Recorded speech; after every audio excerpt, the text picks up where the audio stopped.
तो इस वीडियो में हम डिस्कस करेंगे क्वेश्चन 4-144 आरसी व्हीलर का। इसके अंदर हमें मालूम करना है इस लोड को एक रिजल्टेंट फोर्स से जो ना बस रिप्लेस करना है। ठीक है, वो कहाँ लग रही है वो भी बताएंगे। सही, तो इस लोड को हम, ये डिस्ट्रीब्यूटेड लोड है हमारे पास, इसको हम जो है ब्रेक कर देंगे क्योंकि हमें खाली एरिया कैलकुलेट करना है इसका। तो हम इस पूरे लोड को 3 हिस्सों में ब्रेक कर दिया। इस पार्ट 1 का ये स्क्वायर टाइप का, इस ये पार्ट 2 ये रेक्टेंगल के हिस्से में, और एक ये 3 पार्ट ट्राइंगल वाला हिस्सा। इसका जो है फर्स्ट वाला ये जो एरो है, ये है 1800 न्यूटन पर मीटर, मतलब 1 मीटर पे इसकी 800 न्यूटन फोर्स लग रही है। और ये जो राइट साइड पे है ये 200 न्यूटन पर मीटर का है।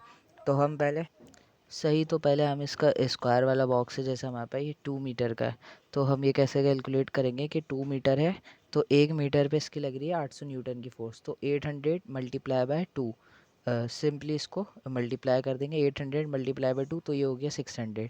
सही, फिर हम ये रेक्टेंगल कैलकुलेट करेंगे। ये 200 की फोर्स है तो 200 मल्टीप्लाई बाय 3 हो जाएगा, ये हो जाएगा 600, तो ये आ गया हमारे पास 600।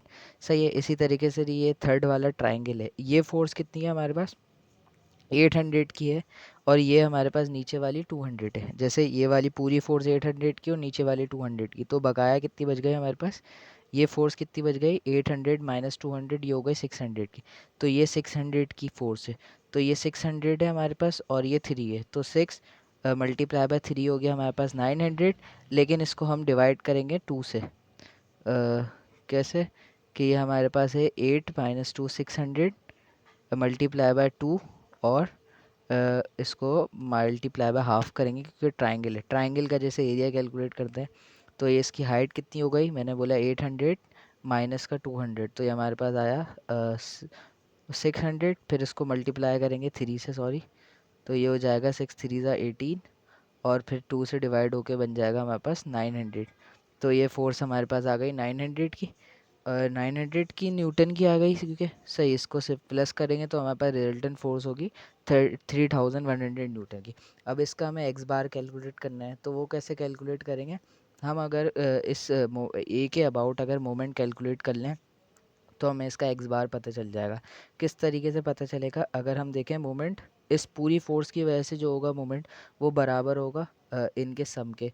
तो इसको हमने रिप्लेस करा एक एफ आर से, मतलब इस ऑब्जेक्ट को हमने एक फोर्स से रिप्लेस करा एफ आर से, जो कि हमारे पास कितनी आई 3100 न्यूटन की। सही है। इस पॉइंट पे, ए पॉइंट पे हम मोमेंट कैलकुलेट कर रहे हैं इस ए पे।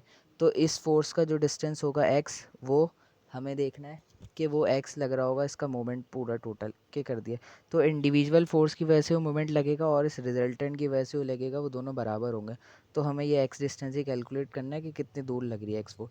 तो इसके मोमेंट जो हम कैलकुलेट करेंगे ए से, वो कैसे हो जाएगा, एक मोमेंट तो ये आ गया एक्स डिस्टेंस पे एफ आर लग रहा है 3100, तो मैंने इक्वल टू के यही लिख दिया 3100 मल्टीप्लाई बाय एक्स, जो इसका परपेंडिकुलर डिस्टेंस है। सही है। फिर समीशन मोमेंट में देखूंगा तो 600 का जो लग रहा है, इस स्क्वायर का जो लग रहा था 600 का, तो वो क्या होगा, स्क्वायर का जो हमारे पास सेंट्रॉइड होगा वो उसका सेंटर में होगा, जो सेंटर ऑफ मास होगा जैसे, तो वो उसका सेंटरॉइड में ही होगा। तो कितना हो जाएगा, 2 का आधा हो जाएगा, तो कितना हो जाएगा, हाफ हो जाएगा। सही, तो 1 हो जाएगा 2 का आधा, तो इसलिए 600 मल्टीप्लाई बाय 1 कर दिया। फिर हमारे पास ये रेक्टेंगल का है, रेक्टेंगल का हमारे पास भी हाफ होगा, तो 3 का हाफ हो जाएगा 1.5। लेकिन 1.5 यहाँ से रेक्टेंगल का होगा, हमें चाहिए डिस्टेंस इस ए पॉइंट से, तो ये हो जाएगा 2, और फिर प्लस होगा 1.5 का, तो इसलिए ये हो जाएगा 2 प्लस 1.5 3.5, तो इसलिए 3.5 आ गया। और रेक्टेंगल की फोर्स हमने कैलकुलेट करी थी 600। इसी तरीके से जब ट्राइंगल का करेंगे, ट्राइंगल का क्या होगा हमारे पास, इस डिस्टेंस का 1/3 हो जाएगा। सही है, क्योंकि यहाँ से देखना है तो 3 का 1/3 होगा 1, और लेकिन 1 यहाँ से होगा तो हमें कैलकुलेट करना है इस ए पॉइंट से, तो होगा 2 और फिर प्लस का 1, इसलिए 3 आ गया। और रेक्टेंगल की फोर्स थी हमारे पास, ये ट्राइंगल वाली जो फोर्स थी वो थी 900, तो इसलिए 900 से मल्टीप्लाई करा, इनको इक्वेट कर दिया, तो यहाँ से हमारे पास एक्स आ गया 2.06 मीटर।